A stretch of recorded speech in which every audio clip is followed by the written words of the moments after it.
Hello and welcome to another edition of Tales from the Interface Live. My name is Emmanuel and I will be drawing for the next hour from my comic Tales from the Interface.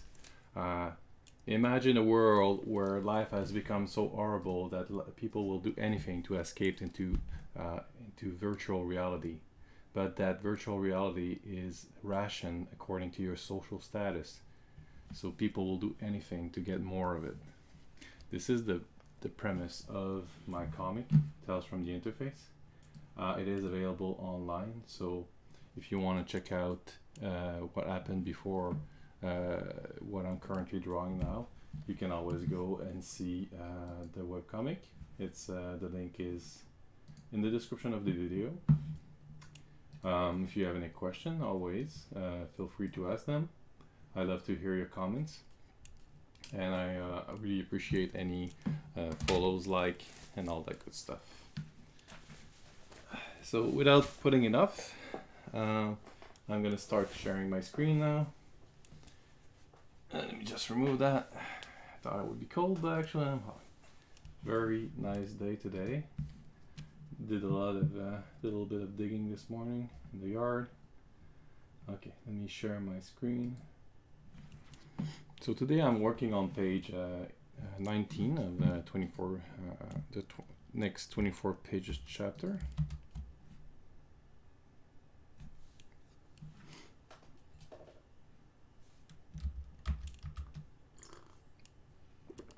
And I'm doing something called color blocking. I've been doing that for the last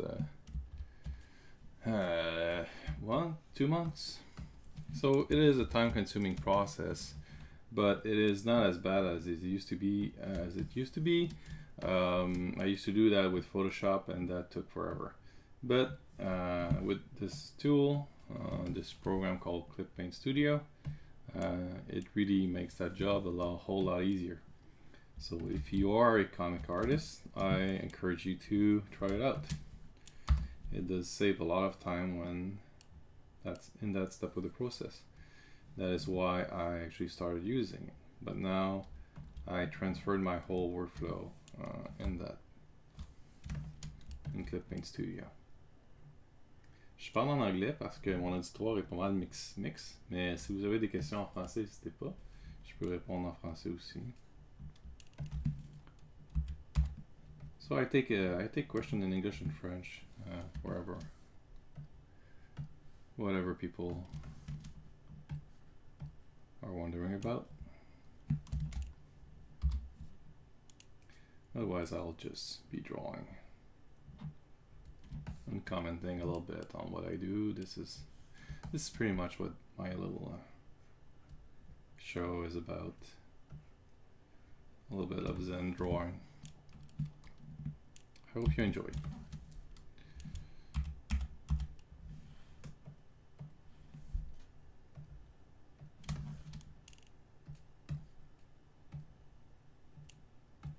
Here in Quebec, it's a long holiday, so we're gonna have 3 nice days of no work. I was about to say stay at home, but a lot of us are doing that anyway. Still, it's nice to take a break. I'm lucky enough to have a job that allows me to work from home, so I know not all are as lucky as I am, so I am grateful for that. Otherwise, we plan to start planting the garden this weekend. Trying to move a little magnolia bush from one spot to another.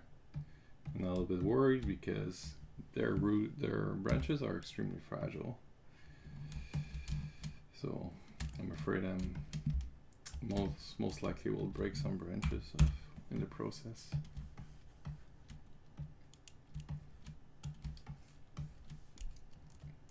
I'm pretty happy with how fast the coloring is going for this new chapter.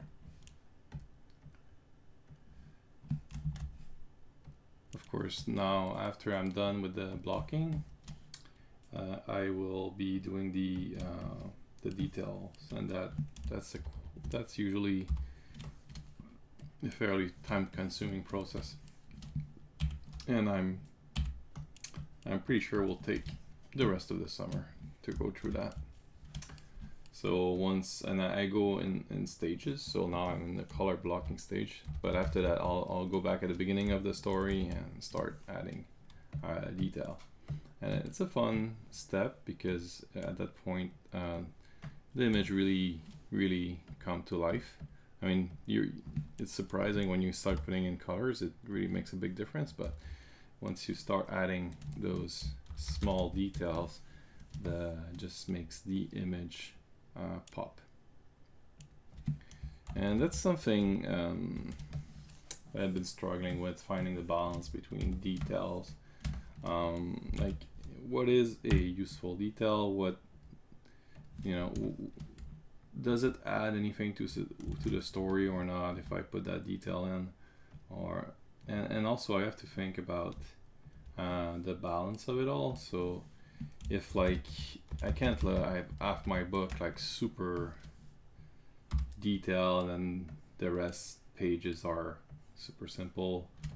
I mean, it works if there's like one chapter in one style and then another chapter in another, but in the same storyline, it doesn't work. You need to have a consistency in the styles. So that's why I draw from one page to the other, and often what I will do also is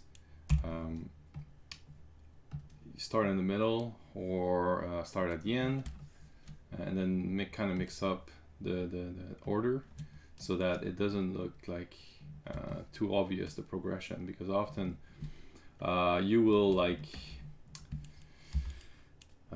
as you put the details in, you'll find a little way, like a little style enhancement, and then you'll say, oh, that's really cool, and I want to draw my shadows like that now. And then if you do that from the starting at the middle of your book and you go forward with that change, it looks really weird that just the end is like that.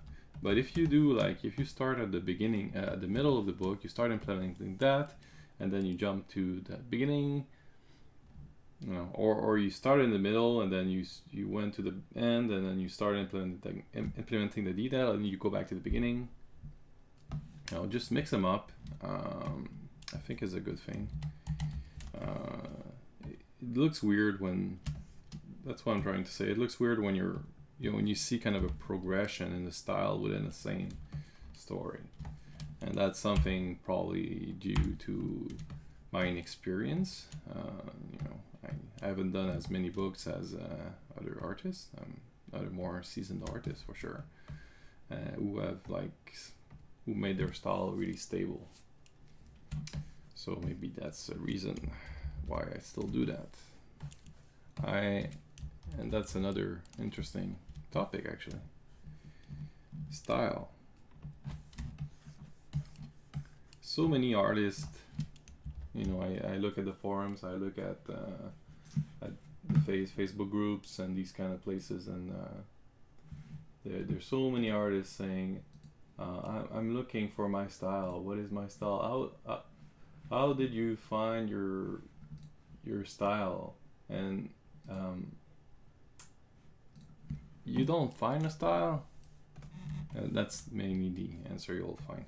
So, mainly more experienced artists will say, well, you don't find your style because it finds you. So as you progress, as you become better, you will settle into a way of drawing. And I think that's fairly true. But there's an important thing here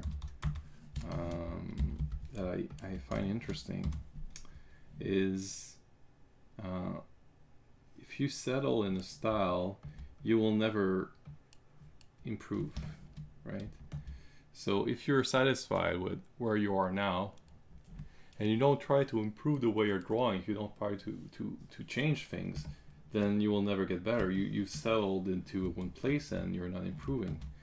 So saying that to a novice that that styles find them. It's never ending. I mean, you don't, you shouldn't like settle for a style. I don't know if I'm clear. I'm kind of mumbling a little bit, but hopefully you get something out of it.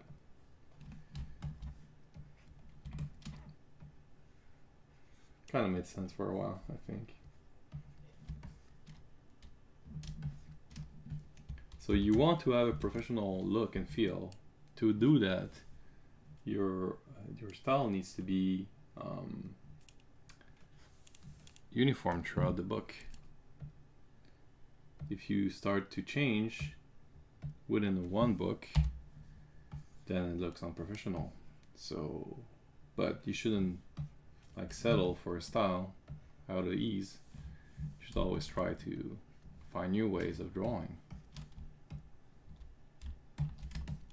And there is something about comic. It's that, yes, it is an art, but it is a very artisan style of art. And it requires a lot of techniques. So it's not like you remove a lot of emotion from the equation. I mean, in a lot of cases, I mean, there are always exceptions, right? But I think for most comic artists, it is a very technical way of drawing. You find a way of doing it, and then you apply it to the whole book.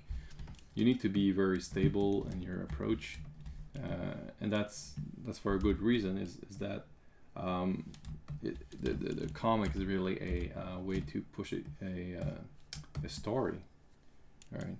So, and if your story is not understood, it doesn't really matter how good the art is, because people won't get hooked unless they're just looking at the art, which is fine. It's another way of doing art. I have books like that and I enjoy them, but it's not a very good medium for telling a story when people don't understand the story. But it can certainly be an art form. But if you're trying to make people tell a story to people, your style needs to be stable, right? Otherwise, it will be harder to understand what's going on because you don't know. You don't understand the action, right? So there's a lot of technicality to making comics, and I frankly have a lot to learn still. I think because there are just simply so much, and I only draw this like in max 2 hours a day, more on the weekend often, but I mean during the week I maybe 1-2 hours per day, and then on the weekend a little bit more. But I still have a lot to learn, but I think I'm always improving. Hopefully people will appreciate what I do. And there are those who do, it's something I need to remind myself. There are those who've told me they appreciate what I'm doing and they're eager to receive more, that I publish more. So I'm doing this really, yes, for myself, but a big part for them, because I really appreciate their support in what I do.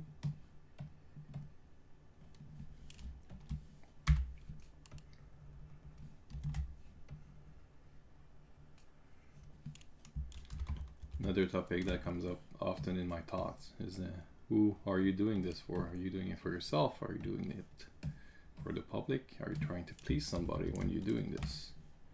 And the answer is, well, yeah. I used to think that I needed to convince myself that I was doing it only for myself so that I wouldn't feel bad when people didn't like it. It's one way of thinking. I don't think it's the truth. I think I do it I do it because I enjoy it, that's for sure. But I also do it because I like to tell stories, and I like people to enjoy the stories that I tell. So yes, I do like to receive comments. That's why I say that all the time in my videos, right? So there's nothing wrong with wanting, people to notice what you're doing. It is hard because there is so much stuff out there, and people are always presented with a million options to read and to watch and to play. So your little corner of the entertainment world is, well, let's say it's very hard to gain any kind of traction. Something that is, a lot of people struggle with, including me, for sure.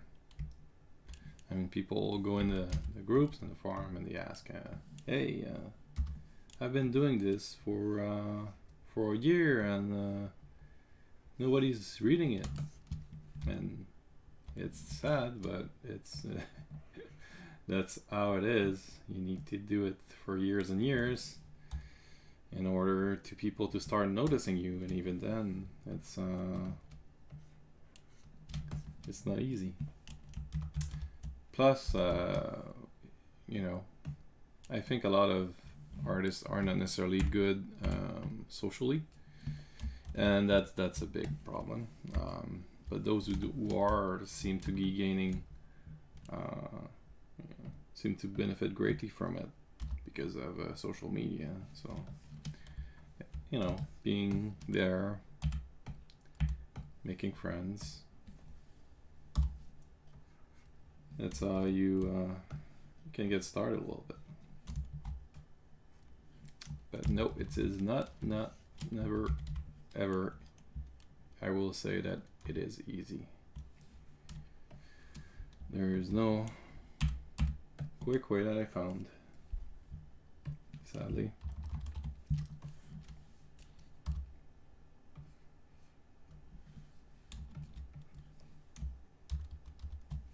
I was running a little bit late this morning, so I think I will continue this a little bit further.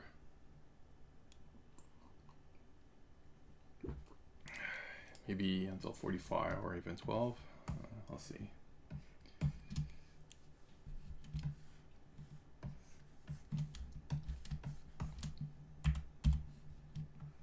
Okay, next panel.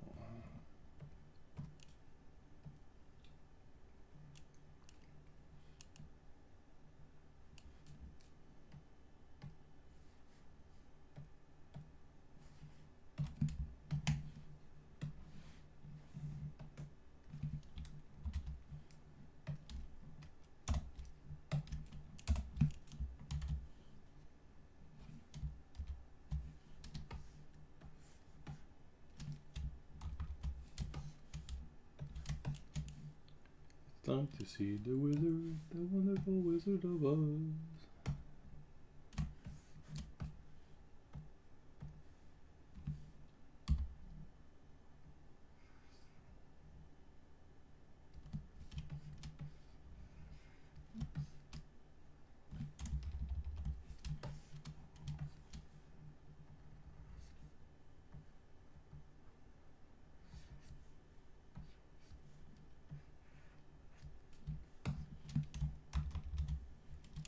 I really like to insert these reference to culture.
Yeah, these panels are fairly easy to block, right?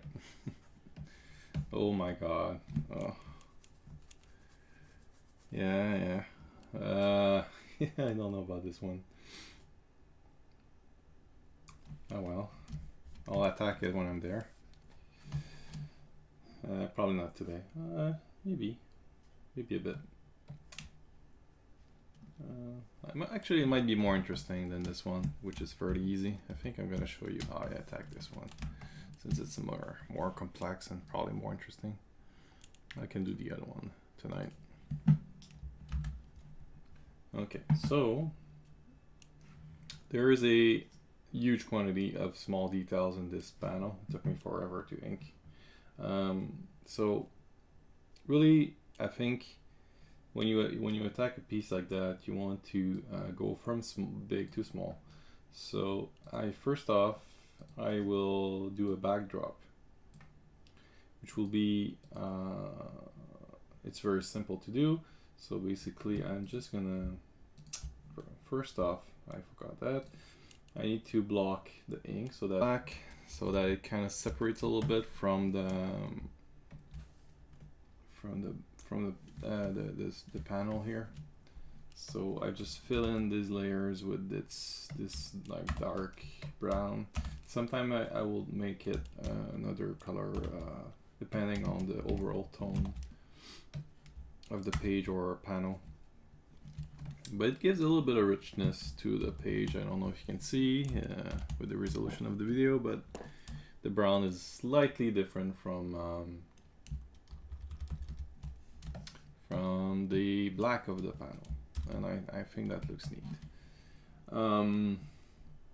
So under my inks, and I have a lot of inks, so what I'm gonna do, I'm gonna put them in one folder, because this might get messy, or maybe not, but we'll see.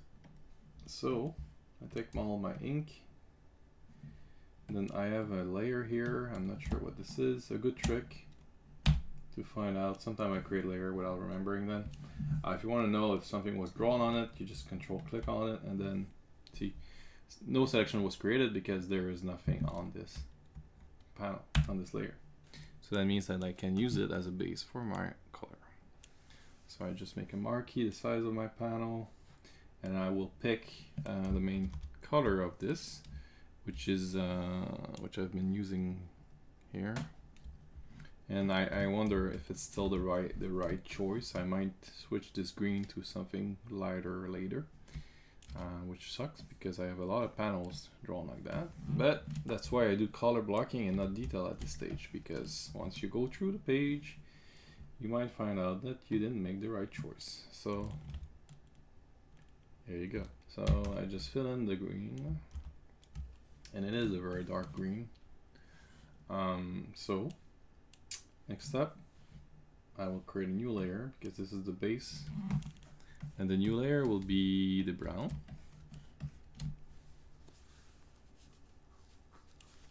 And the brown is the whole floor. Or I could, you know what, maybe I'll do the shelves first. For the shelf, I'll use my light green. And also I will at the same time remove the bubbles for this kind of panel. And then I will just go and I don't know if I can fill. Yes, it kind of works. I don't think I need a closed gap. Yeah.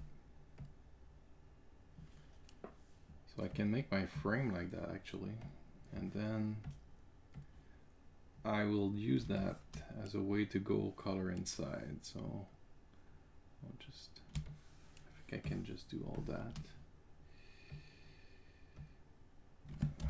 And you need to be careful that you see what happened. I clicked on the ink, and then what it does is that it fills under the ink all everywhere, which can create quite a mess in your colors. So be extra careful about that. I've said in the past, I'm saying it again, be careful about that because it can make a huge mess in your page.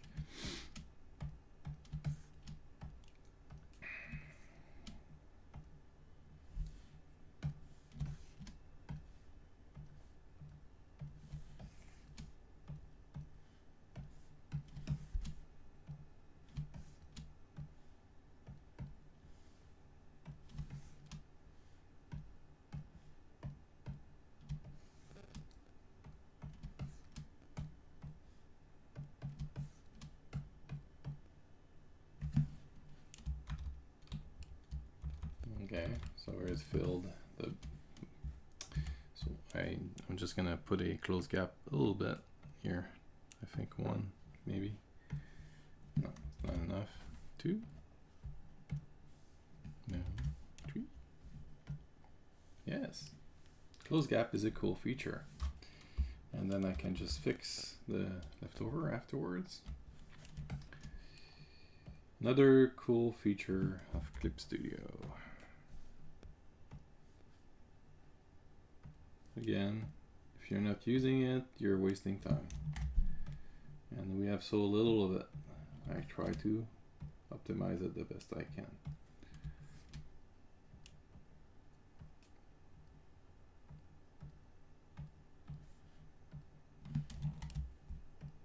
Again, I'm clicking the ink layer, which is bad, so be careful.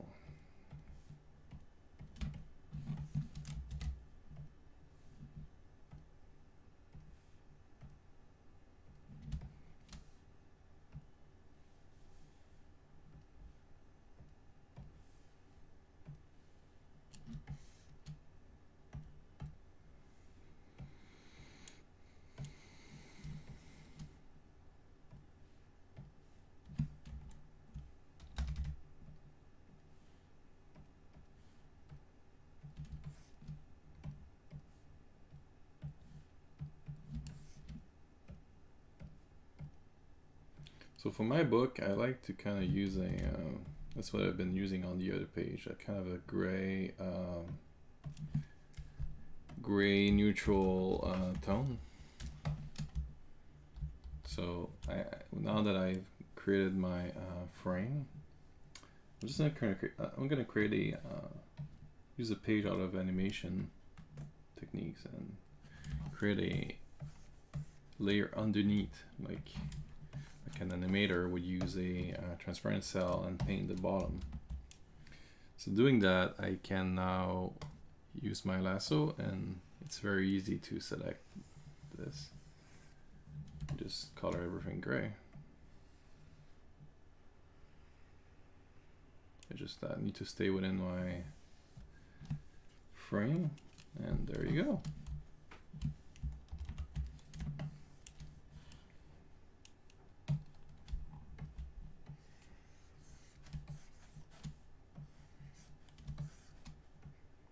Happy little library.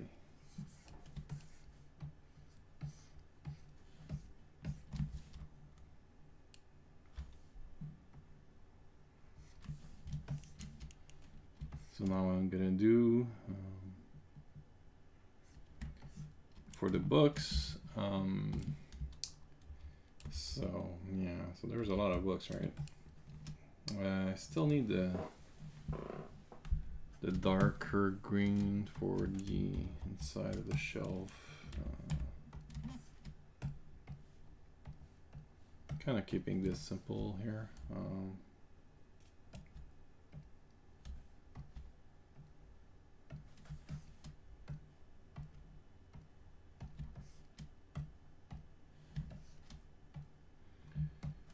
And it kind of picks up my mistakes here. I'll probably go in and fix some of them.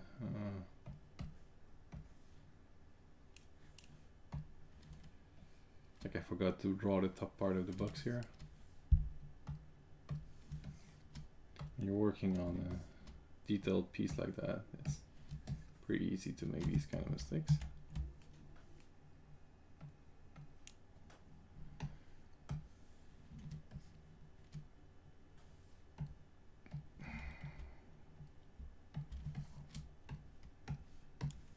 Color as a way to bring them out.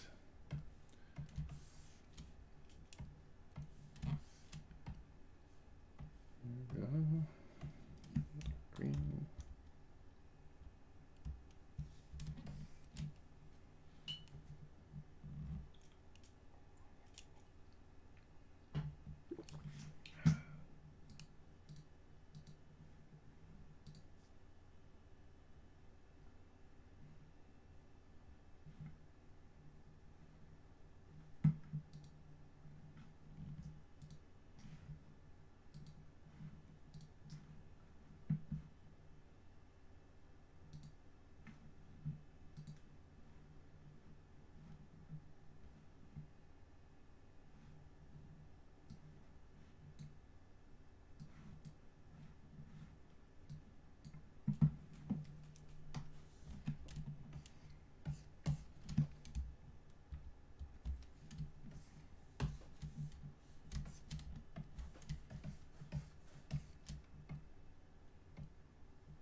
So by leaving a little space between the lines, I do help myself a lot.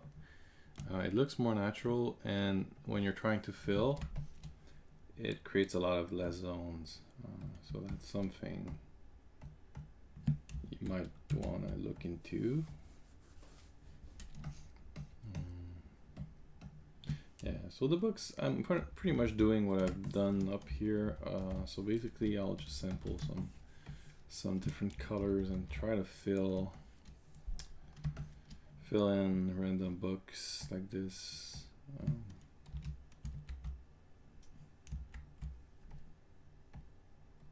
Just really time consuming, but nothing really hard.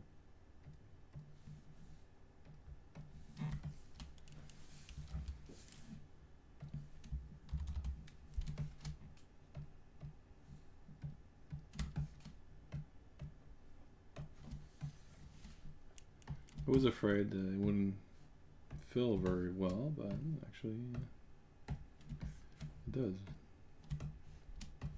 I'll just need to repair some of the little hiccups here and there. So I think I'm gonna fix the one here where I'm missing part of the shelf. I'll make a new correction later.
Perhaps you can spot all the culture references I did here.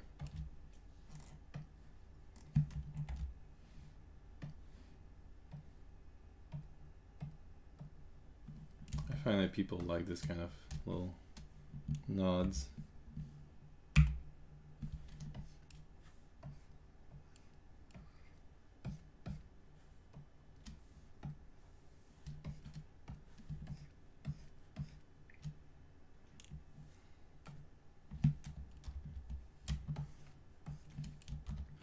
Just adding touches of color like this goes a long way into suggesting the appearance of like colors. So I'm kind of using the neutral gray in the background and just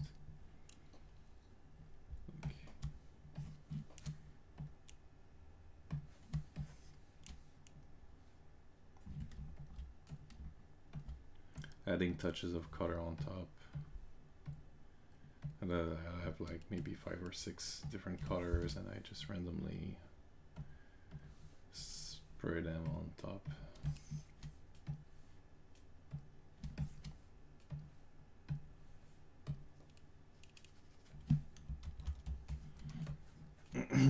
I think I could go nuts and like randomly pick a million colors and fill every single book. And this is one thing I've been saying earlier. I mean, you need to look at it and see is there a value in this, or I'm just being overly how do I say it? Am I going crazy with detail, or is it gonna help the story or not? And I think just giving that hint of color is enough.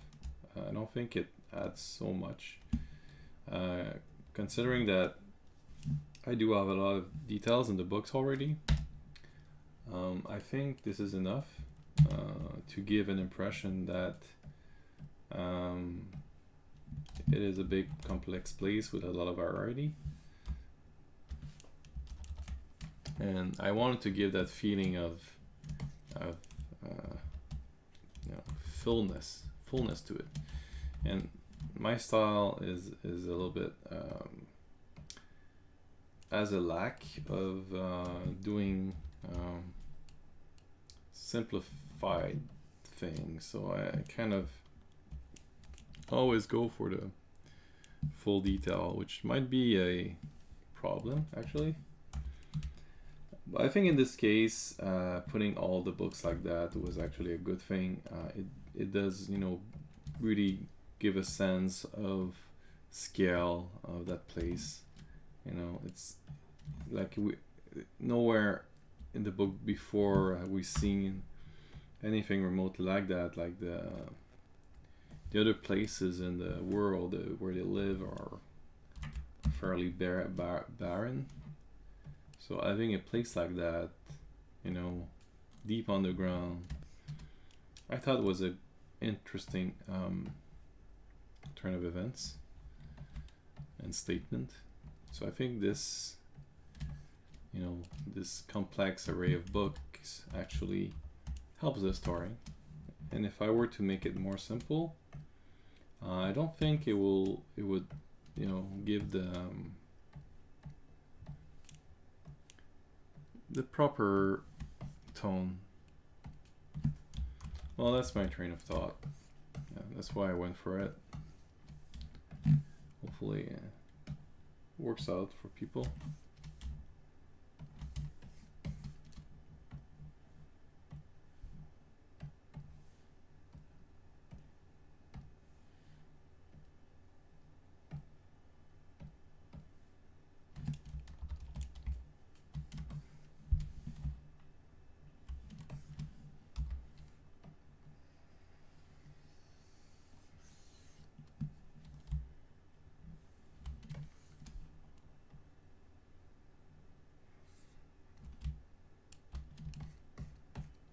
Oh, I got a love. Thank you. Who was that? Oh, Steph. Thanks, Steph. Steph is a really cool artist on his own.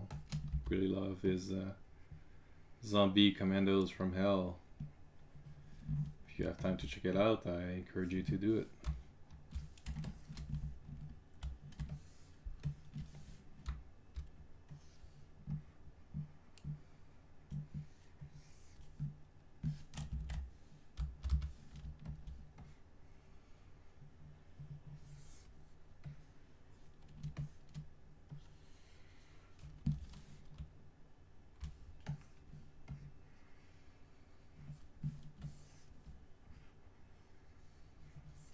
It's a little bit what I've been saying earlier. I mean, there's so many talented artists. I mean, it's no wonder that it's difficult to be noticed. I mean, people just have so much options out there. So it's not surprising that if you're having trouble, you know, if you feel like your art is not appreciated enough, it's or we're all in the same boat. And at the same time, you know, yes, but it's true. I will say that art is often unappreciated, especially comic now. But it is like, how would I say that? I don't want to sound cynical or anything.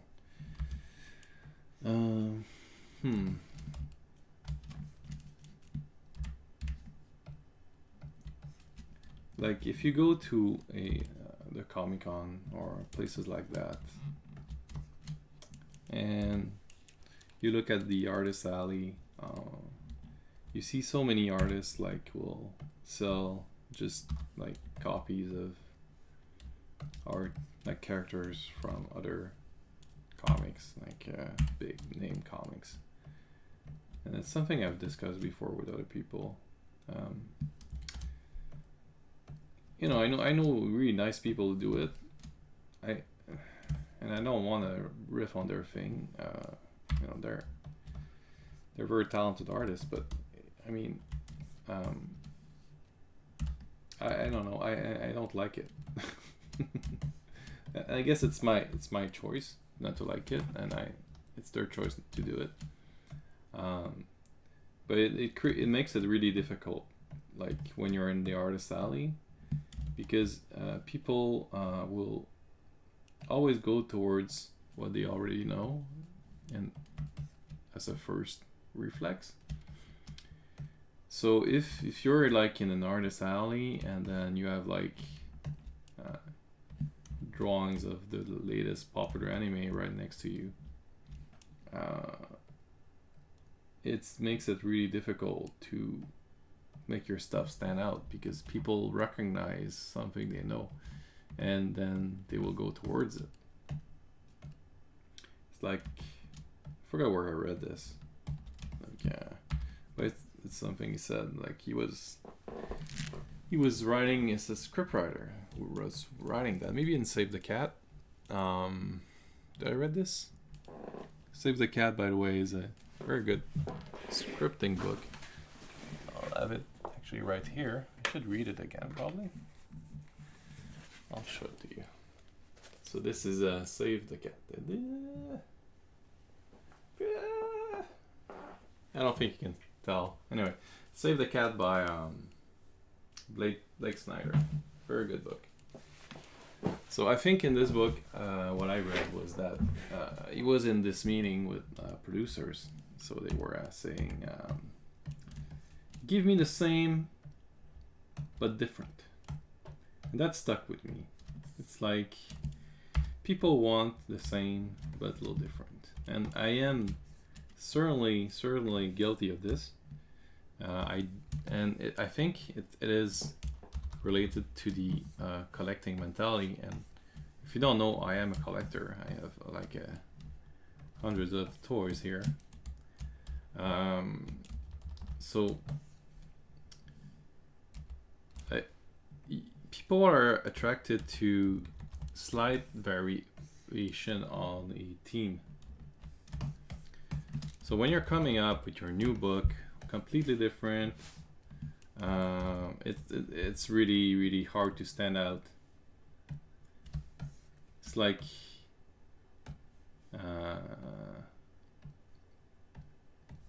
you know, people want very similar stuff to what they know, especially when they're going to see like Comic-Con, which is a big like popular culture, like pop culture thing. So there are already fans of pop culture. They're not really looking for a new comic world to live in, to explore. Yeah, so that's I think that's kind of one of the problems of breaking into comics. I mean, you see the indie world is you know, people, you know, they try to encourage each other, they buy each other's books, but it always very much stays within this small community that buys each other's books. Yeah, so that's something that always bugged me a little bit. It's very hard to get out of it, and to break into you know, everyday people that don't hunt for comics. They just go to the store and buy whatever catches them for their fancy on the shelf. But I mean, how does an independent artist get there? It's extremely hard and costly. And when you do, you are in competition with all those big names who, like, they placate their new book everywhere. Like, people have known about it for before they even come in the store. So are they gonna choose your new story from people they don't know, compared to the latest blockbuster by I don't know, Jim Lee, or nothing against any specific artist. I'm just first name that came to my mind. Yeah. And I'm just shouting out my brain here, putting it out on the video. I don't know anything. Probably shouldn't listen to me, but I appreciate you doing so.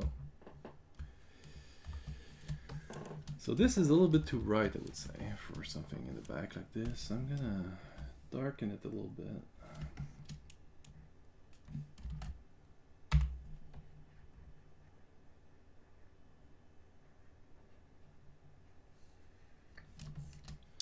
I think one thing that doesn't help me is I'm doing something a little bit retro, and I think it's not necessarily what's popular today.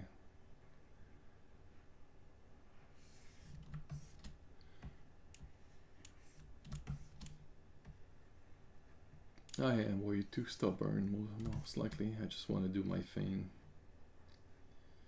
So I guess therein lies the problem. I want people to like what I do, but I am doing what I want. Also something I've discussed before. Some people say that you should, that my point of view is right, that I should write, that I should draw from my heart and what I want, and well, this is what I'm doing. But it is pretty hard to find people who are tuned in the same way you are. I saw that heavy metal is going to have a new, not heavy metal, but the French original version of that magazine, Médaille d'Orléans. They're going to start making magazines again, which I thought was surprising. I guess there's a little comeback to magazines. There's some local ones who've been trying it as well. I don't know if that's gonna last. I am not too optimistic, sadly. But if they can get a few numbers out, that's nice, for sure. I mean, they've always brought really good magazines forward. So if you don't know, like it's very much like heavy metal. It's like all the big like artists that I like from the 70s, like yeah, pretty much every one of them, was published in these pages. So it is pretty cool that they will do something like that. And I really wish them the best, because this is what I do.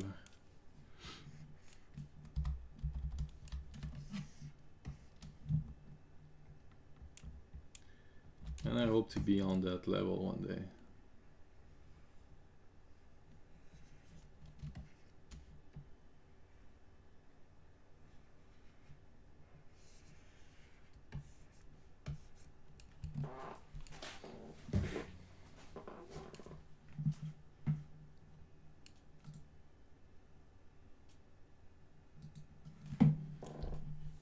It's been an hour. What I'm gonna do, I'm gonna take a small pause and I'm gonna check. I want to do another 15-20 minutes. I'll just check if that's all right. So be right back.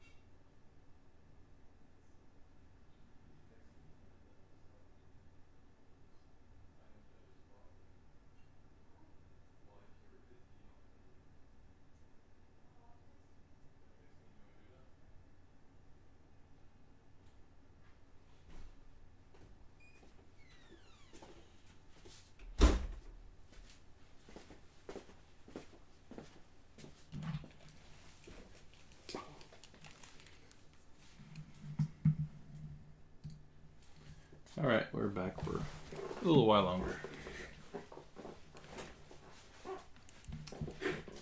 Okay, where was I?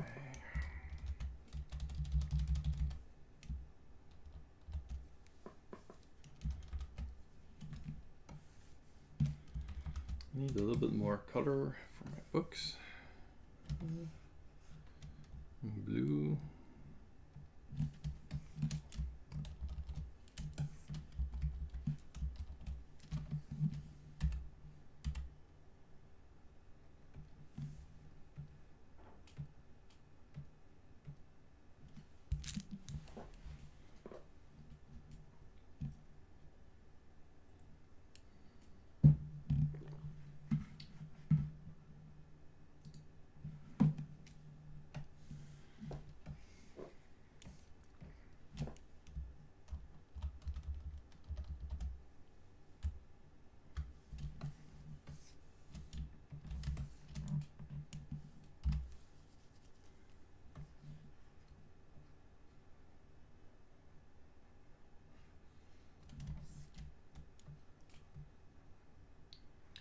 Oh, I watched Snowpiercer again yesterday. If you haven't seen it, it's a very good movie. It's a French comic book adapted and on screen by I'm in trouble remembering his name. The Parasite director, Korean guy. Very very good movie.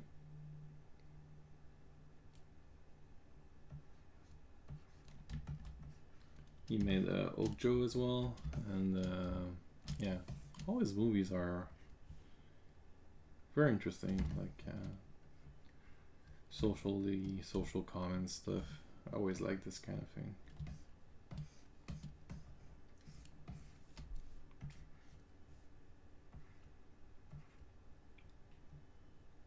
And it's so funny because the concept of the book doesn't make a lot of sense, but still, I mean, I think it's a very poetic way of looking at what might be the future. Like, you have this train that never stops and you're stuck on it, but if you don't do anything, nothing is ever going to happen. It's a very good metaphor, I think. And I think they're planning to do a series. I don't know how that would work, but sure.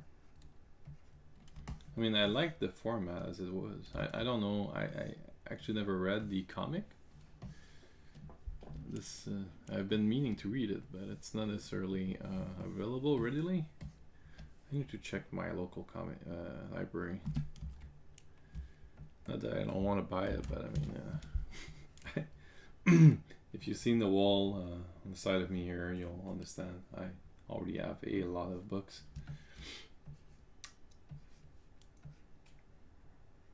It just takes a lot of space. Maybe I should sell some.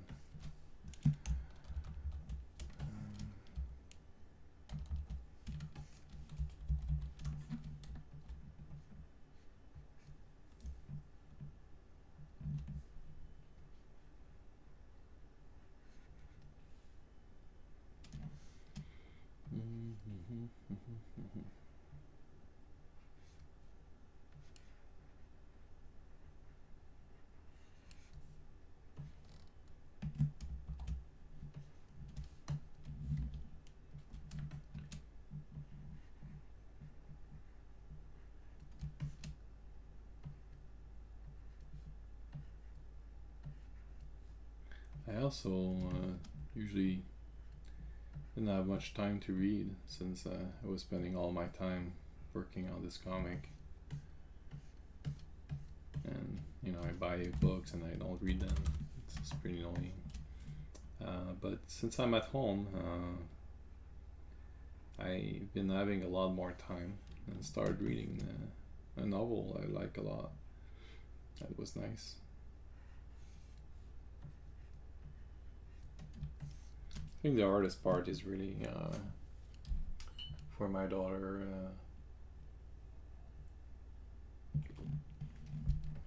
It's really hard working during the day and then um, helping her with her schoolwork, making sure she's doing it all, and trying to concentrate on your own work at the same time.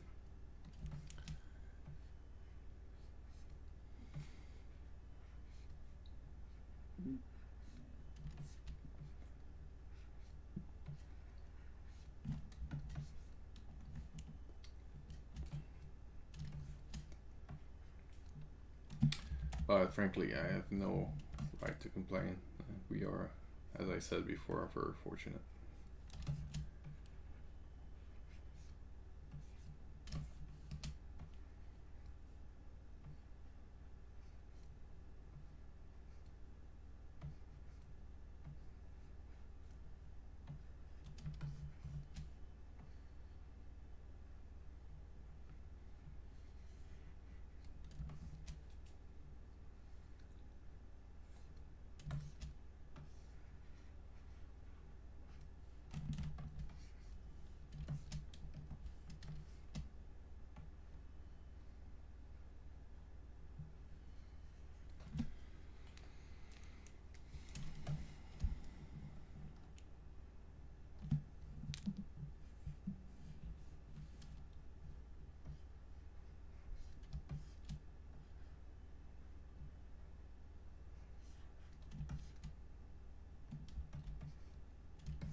Just took a moment to go check how Twitch looks while I'm streaming. I don't typically see this, so I was curious.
you look at pages like that, you say, what did I get myself into? Alright, dear Lord. Alright, no. Great.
So I'm about done here for today, and I wish that you're gonna have a great remainder of the weekend. I thank you for stopping by. I really always appreciate you to come by and say hello and like and share, follow, all that good stuff. It's really, really appreciated once again. If you have any question, please feel free to comment on this video. I will answer. And that's about it. So I do like other smaller events during the week while I do not talk, but I draw. So if you're curious to see how the comic process progresses, yeah, just follow on my page and you'll see me pop up at night around 9 usually. So that's about it. So I will see you next time around, for sure, next Saturday at 10:30. Bye.